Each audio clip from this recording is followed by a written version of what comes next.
Welcome back to Dr. Finance. This is a paper by Milton Friedman, who won a Nobel Prize in Economics in 1976. This is his paper published in Journal of Political Economy in 1970, titled A Theoretical Framework for Monetary Analysis. So let's go. Every empirical study rests on a theoretical framework, on a set of tentative hypotheses that the evidence is designed to test or to adumbrate. It may help the reader of the series of monographs on money that Anna Schwartz and I have been writing to set out explicitly the general theoretical framework that underlies them. The framework is the quantity theory of money, a theory that has taken many different forms and traces back to the very beginning of systematic thinking about the economic matters. It has probably been tested with quantitative data more extensively than any other set of propositions in formal economics, unless it be the negatively sloping demand curve. Nonetheless, the quantity theory has been a continual bone of contention.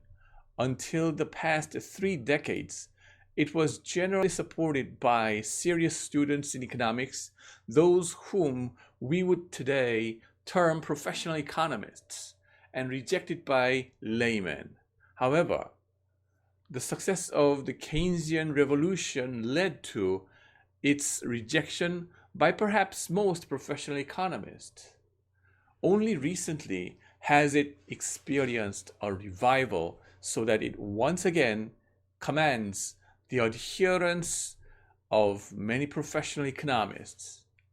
Both its acceptance and its rejection have been grounded basically on judgments about empirical regularities. 1. The quantity theory. Nominal versus real quantity of money. In all its versions, the quantity theory rests on a distinction between the nominal quantity of money and the real quantity of money. The nominal quantity of money is the quantity expressed in whatever units are used to designate money. Talents, shekels, pounds, francs, liras, drachmas, dollars, and so on. The real quantity of money is the quantity expressed in terms of the volume of goods and services that the money will purchase. There is no unique way to express their real quantity of money. One way to express it is in terms of a specified standard basket of goods and services. That is what is implicitly done when the real quantity of money is calculated by dividing the nominal quantity of money by a price index. The standard basket is then the basket, the components of which are used as weights in computing the price index. Generally, the basket purchased by some representative group in a base year.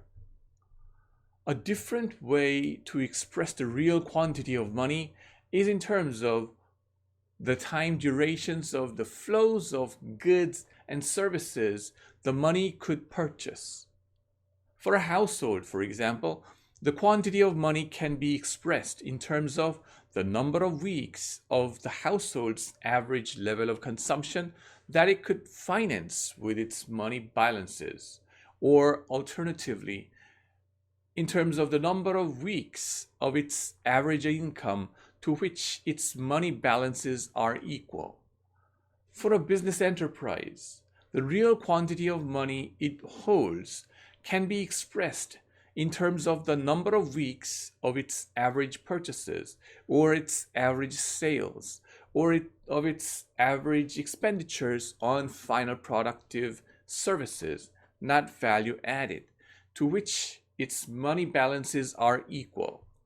For the community as a whole, the real quantity of money can be expressed in terms of the number of weeks of aggregate transactions of the community, or aggregate net output of the community to which it is equal. The reciprocal of any of this latter class of measures of the real quantity of money is a velocity of circulation for the corresponding unit or group of units. In every case, the calculation of the real quantity of money or of velocity is made at the set of prices prevailing at the date to which the calculation refers. These prices are the bridge between the nominal and the real quantity of money. The quantity theory of money takes for granted that what ultimately matters to holders of money is the real quantity rather than the nominal quantity they hold, and that there is a fairly definite real quantity of money that people wish to hold under any given circumstances. Suppose that the nominal quantity that people hold at a particular moment of time happens to correspond at current prices to a real quantity larger than the quantity that they wish to hold.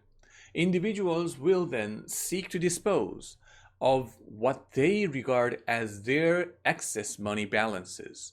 They will try to pay out a large sum for the purchase of securities, goods, and services, for the repayment of debts, and as gifts than they are receiving from the corresponding sources. However, they cannot as a group succeed. One man's expenditures are another's receipts. One man can reduce his nominal money balances only by persuading someone else to increase his. The community as a whole cannot in general spend more than it receives. The attempt to do so will nonetheless have important effects. If prices and income are free to change, the attempt to spend more will raise the volume of expenditures and receipts, expressed in nominal units, which will lead to a bidding up of prices and perhaps also to an increase in output. If prices are fixed by custom or by government edict, the attempt to spend more will either be matched by an increase in goods and services or produce shortages and queues. These, in turn, will raise the effective price and are likely sooner or later to force changes in official prices. The initial excess of nominal balances will therefore tend to be eliminated, even though there is no change in the nominal quantity of money, by either a reduction in the real quantity available to hold through price rises, or an increase in the real quantity desired through output increases, and conversely, for an initial deficiency of nominal balances. It is clear from this discussion that changes in prices and nominal income can be produced either by changes in their real balances that people wish to hold, or by changes in the nominal balances available for them to hold. Indeed, it is a tautology summarized in the famous quantity equation that all changes in nominal income can be attributed to one or the other, just as a change in the price of any good can always be attributed to a change in either demand or supply. The quantity theory is not, however, this tautology. On an analytical level, it is an analysis of the factors determining the quantity of money the community wishes to hold. On an empirical level, it is the generalization that changes in desired real balances in the demand for money tend to proceed slowly and gradually, or to be the result of events set in train by prior changes in supply, whereas, in contrast, substantial changes in the supply of nominal balances can frequently occur independently of any changes in demand. The conclusion is that Substantial changes in prices or nominal income are almost invariably the result of changes in the nominal supply of money. Quantity equations. The tautology embodied in the quantity equation is a useful device for clarifying the variables stressed in the quantity theory. The quantity equation has taken different forms according as quantity theorists have stressed different variables. A. Transaction equation. The most famous version of quantity equation is doubtless the transaction version popularized by Irving Fisher, 1911. MV equals PT, and MV plus M prime V prime should be equal to PT. In this version, the elementary event is a transaction, an exchange in which one economic actor transfers to another economic actor goods or services or securities and services, receives a transfer of money in return. The right-hand side of the equation corresponds to the transfer of goods, services, and securities. The left-hand side to the matching transfer of money. Each transfer of goods, services, or securities is regarded as the product of a price and a quantity. Wage per week times number of weeks. Price of good times number of units of good. Dividend per share times the number of shares. Price per share times the number of shares, and so on. The right-hand side of equations 1 and 2 is the aggregate of such payments during some interval, with P as a suitably chosen average of the prices and T a suitably chosen aggregate of the quantities during that interval, so that PT is a total nominal value of the payments during the interval in equation. The units of P are dollars per unit of quantity. The units of T are number of unit quantities per period of time. We can convert the equation from an expression applying to an interval of time to one applying as a point in time by the usual limiting process of letting the interval of time for which we aggregate payments approach zero and expressing big T not as an aggregate but as a rate of flow, that is, the limit of the ratio of aggregate quantities to the length of the interval as the length of the interval approaches zero. The magnitude T then has the dimension of quantity per unit time. The product of P and T then has the dimension of dollar per unit time. Because the right-hand side is intended to summarize a continuing process, a flow of physical goods and services, the physical item transferred, good, service, or security, is treated as if it disappeared from economic circulation once transferred. If, for example, a single item, say a house, were transferred 3 times in the course of the time interval for which PT is measured, it would enter into T as 3 houses for that time interval. Further, only those physical items that enter into transactions are explicitly included in big T. The house that exist but are not bought or sold during the time interval are omitted, though if they are rented, the rental values of their services will be included in PT, and the number of dwelling unit years per year will be included in big T. Clearly, big T is a rather special kind of index of quantities. It includes service flows, man-hours, dwelling unit years, kilowatt hours, but also capital items, yielding flows, houses, electric generating plants, weighting each of these capital items in accordance with the number of times it enters into exchanges. Its velocity of circulation is in strict analogy with the velocity of circulation of money. Similarly, P is a rather special kind of price index. The monetary transfer analyzed on the left-hand side of equations 1 and 2 is treated very differently. The money that changes hands is treated as retaining its identity, and all money, whether used in transactions during the time interval in question or not, is explicitly accounted for. Money is treated as a stock, not a flow or a mixture of a flow and a stock. For a single transaction, the breakdown into M and V is trivial. The cash that is transferred is turned over once, or V equals 1.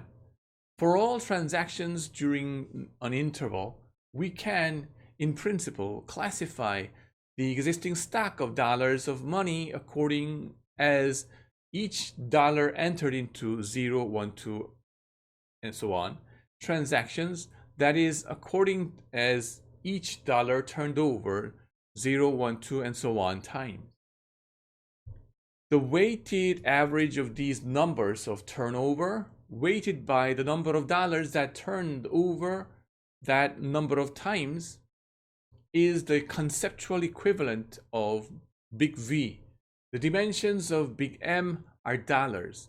Of big V, number of turnovers per unit time. So of the product, dollars per unit time. Equation 2 differs from equation 1 by dividing payments into two categories: those effected by the transfer of hand-to-hand currency, including coin, and those effected by the transfer of deposits. In equation 2, big M stands solely for the volume of currency, and big V for the velocity of currency. Big M prime for the volume of deposits, and big V prime for the velocity of deposits. One reason for the emphasis on this particular division was the persistent dispute about whether the term money should include only currency or deposits as well. Friedman and Schwartz, 1970. Another reason was the direct availability of figures on M prime B prime from bank records of clearings or of debits to deposit accounts. These make it possible to calculate V prime in a way that it is not possible to calculate V. Equations 1 and 2, like the other quantity equations I shall discuss, are intended to be identities.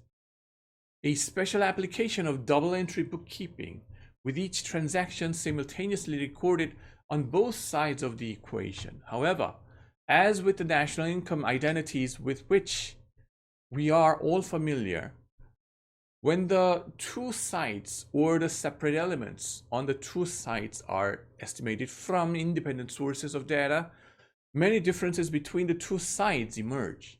This has been less obvious for the quantity equations than for the national income identities, with their standard entry statistical discrepancy.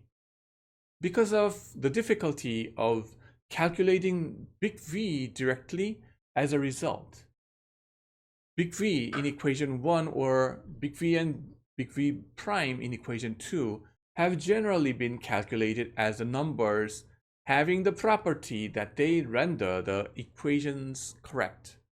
These calculated numbers, therefore, embody the whole of the counterpart of the statistical discrepancy.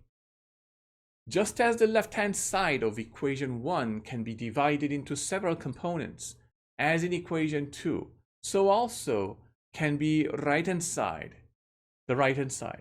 The emphasis on transaction reflected in this version of the quantity equation suggests dividing total transactions into categories of payments for which payment periods or practical practices differ. For example, into capital transactions, purchases of final goods and services, purchases of intermediate goods, payments for the use of resources, perhaps separated into wage and salary payments versus other payments. The observed value of big V might well be a function of the distribution of total payments among categories. Alternatively, if the quantity equation is interpreted not as an identity but as a functional relation expressing desired velocity as a function of other variables, the distribution of payments may well be an important set of variables. The income form of the quantity equation, despite the large amount of empirical work done on the transactions equations, notably Irving Fisher and Carl Snyder, the ambiguities of the concepts of transactions and the general price level, particularly those arising from the mixture of current and capital transactions, were never satisfactorily resolved.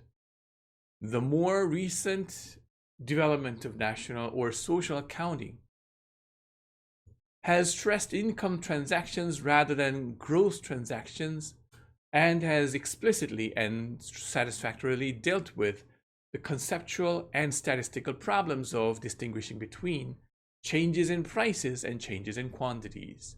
As a result, the quantity equation has more recently tended to be expressed in terms of income rather than of transactions.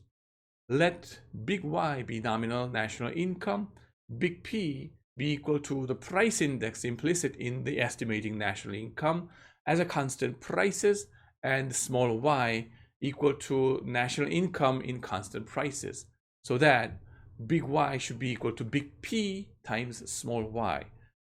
Let big M represent, as before, the stock of money, but define big V as the average number of times per unit time that the money stock is used in making income transactions, that is, payment for final productive services, or alternatively, for final goods and services rather than all transactions.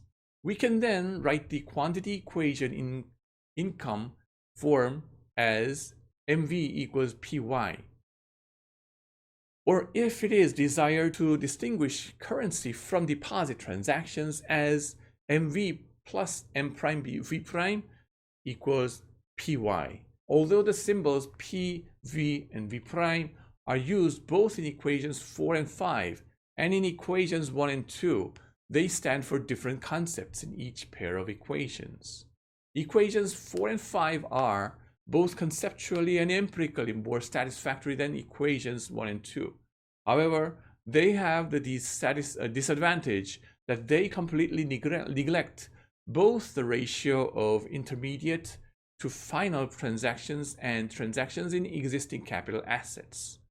In the transactions version of the quantity equation, each intermediate transactions, that is, purchased by one enterprise from another, is included at the total value of the transaction, so that the value of wheat, for example, is included once when it is sold by the farmer to the mill, a second time when the mill sells flour to the baker, a third time when the baker sells bread to the grocer, a fourth time when the grocer sells bread to the consumer.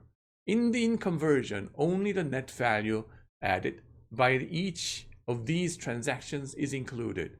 To put it differently, in the transactions version, the elementary event is an isolated exchange of a physical item of money, an actual, clearly observable event. In the income version, the elementary event is a hypothetical event that can be inferred from the observation, but is not directly observable. It is a complete series of transactions involving the exchange of productive services for final goods via a sequence of money payments, with all the intermediate transactions in this income circuit netted out. The total value of all transactions is therefore a multiple of the value of income transactions only. For a given flow of productive services, or alternatively of final products, two of the multiple phases of income, the volume of transactions will clearly be affected by vertical integration or disintegration of enterprises, which reduces or increases the number of transactions involved in a single income circuit, or by technological changes that lengthen or shorten the process of transforming productive services into final products. The volume of income will not be thus affected.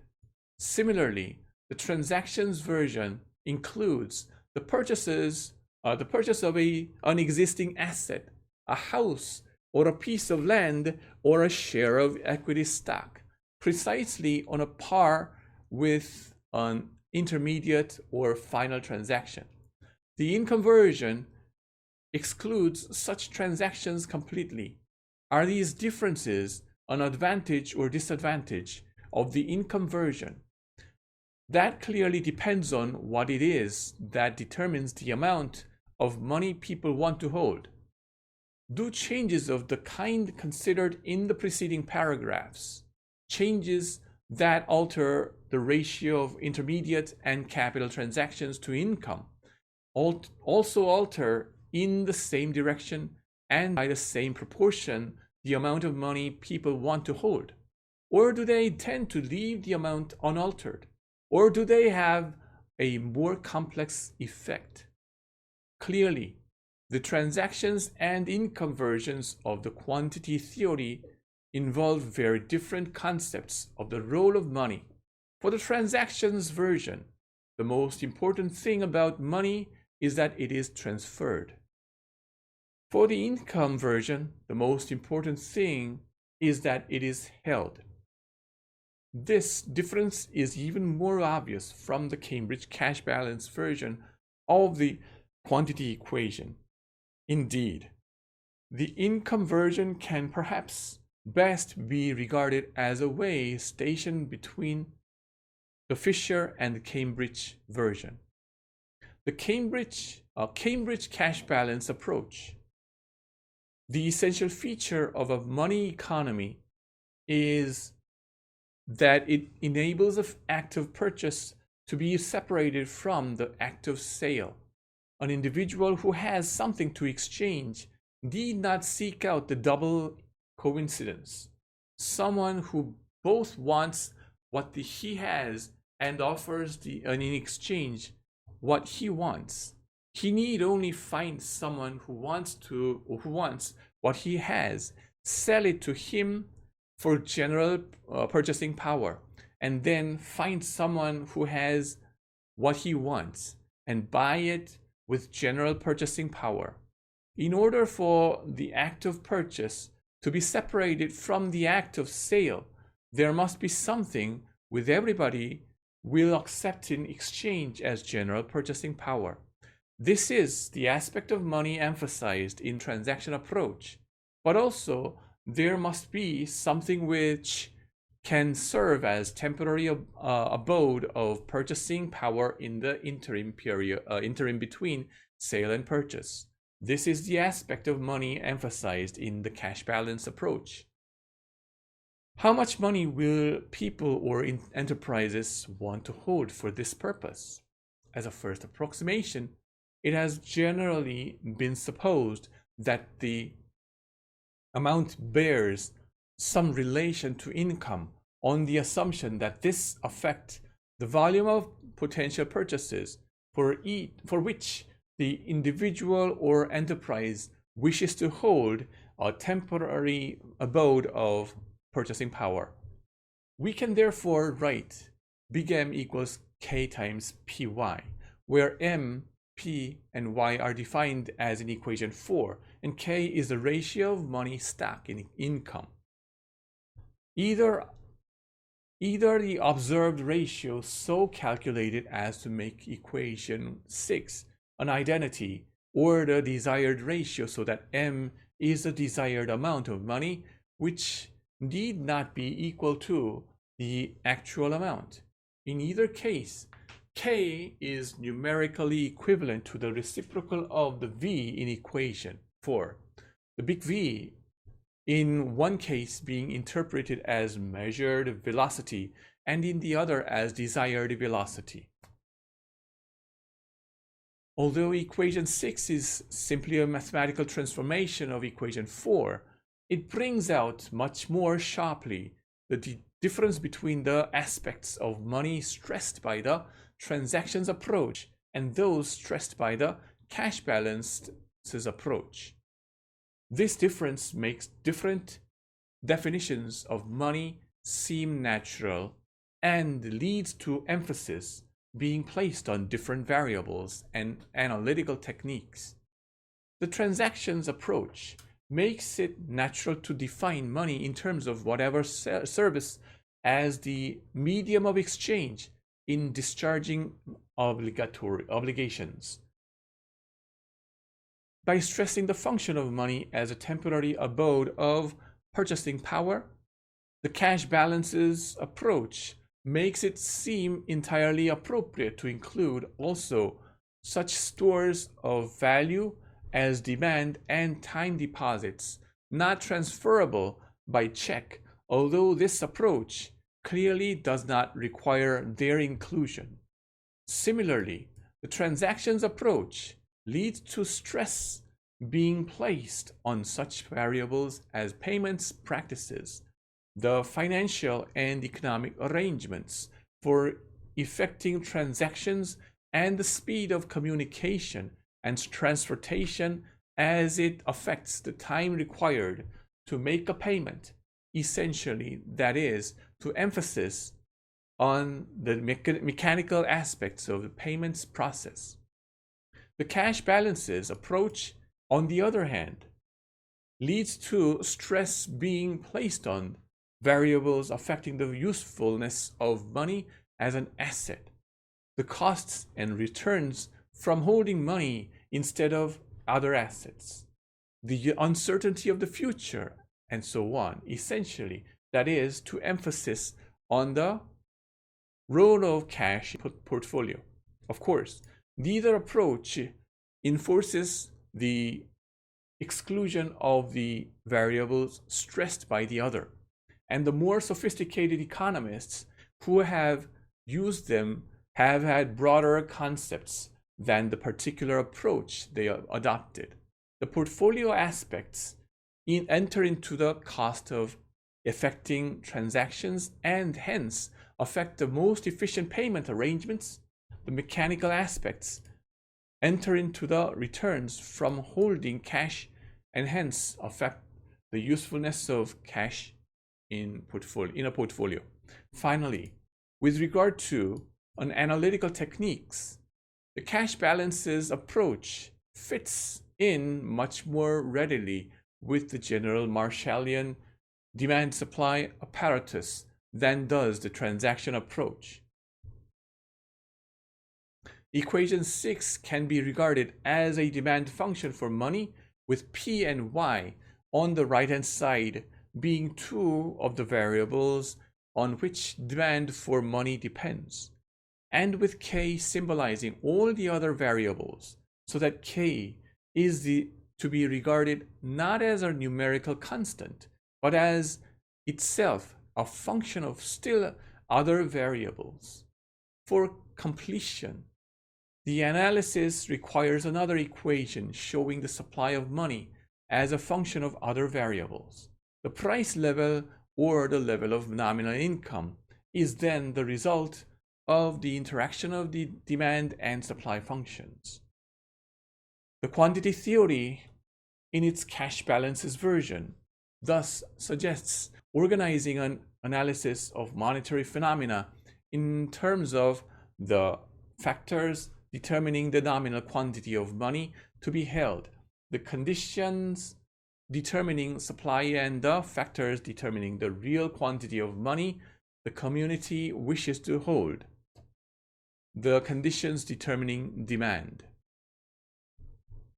And going all the way down to conclusion. Right. Conclusion. In conclusion, this discussion of a theoretical framework, it may be worth stating that it is not a framework special to me or to those economists who view the operation of the economy in terms of the quantity theory. No doubt, other economists would expand the framework differently, stress different parts of it, elaborate points I have skimmed over, and skim over points I have elaborated. But almost all economists would accept the framework, and this is true even, I believe, of the least thorough part, the sketch of the adjustment process in the preceding section. One purpose of setting forth this framework, as I have, is to document my belief that the basic differences among economists are empirical, not theoretical. How important are changes in the supply of money compared with changes in the demand for money? Are transactions variables or asset variables most important in determining the demand for money? How elastic is the demand for money with respect to interest rates, with respect to the rates of change in prices? When changes in demand or supply occur that produce discrepancies between the quantity of money that the public holds and the quantity it desires to hold, how rapidly do these discrepancies tend to be eliminated? Does the adjustment impinge mostly on prices or mostly on quantities? Is the adjustment process cyclical or asymptotic? Is the adjustments to sharp changes over a short period different in kind or only in degree from the adjustments to slower changes over longer periods? How long does it take for people to alter their anticipations in light of experience? Much of the controversy that has swirled about the role of money in economic affairs reflects, in my opinion, different implicit or explicit answers to these empirical questions. The reason such differences have been able to persist is, I believe, that full adjustment to monetary disturbances takes a very long time and affects many economic magnitudes. If adjustments were swift, immediate, and mechanical, as some earlier quantity theorists may have believed, or more likely, as was attributed to them by their critiques, the role of money would be clearly and sharply etched even in the imperfect figures that have been available. But if the adjustment is slow, delayed, and sophisticated, then crude evidence may be misleading, and the more subtle examination of the record may be needed to disentangle what is systematic from what is random and erratic. That, not the elaboration of the theory, has been primary aim of the studies of myself and my associates. Thanks for listening.